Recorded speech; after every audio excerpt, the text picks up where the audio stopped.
جولتنا النهاردة بقى في المكان اللي بيحمل اسم الخليفة الأموي العادل اللي اشتهر بالزهد والعدل خلال فترة حكمه. ده غير إن المكان ده من أشهر وأجمل الأماكن في بني سويف، ومهما اتغير الزمن بس ليه مكانته برضه. ومن أبرز المساجد اللي موجودة في محافظة بني سويف هو مسجد عمر بن عبد العزيز. يعتبر مسجد عمر بن عبد العزيز من أكبر المساجد مساحة اللي موجود في محافظة بني سويف، واللي تم افتتاحه سنة 1978 على يد الشيخ محمد متولي الشعراوي لما كان وزير للأوقاف وقتها في عهد الرئيس محمد أنور السادات.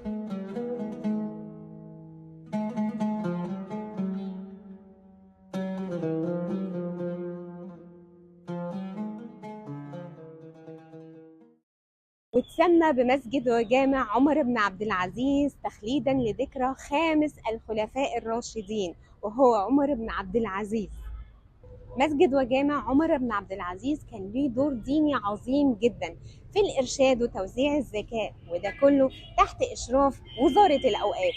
ده غير الكتاب اللي كان موجود هنا، ده غير دوره المجتمعي في زراعة 40,000 شجرة في المحافظة، ودوره المجتمعي في حاجات تانية كتير. ولما تيجي محافظة بني سويف اوعى تنسى تيجي تصلي في مسجد عمر بن عبد العزيز.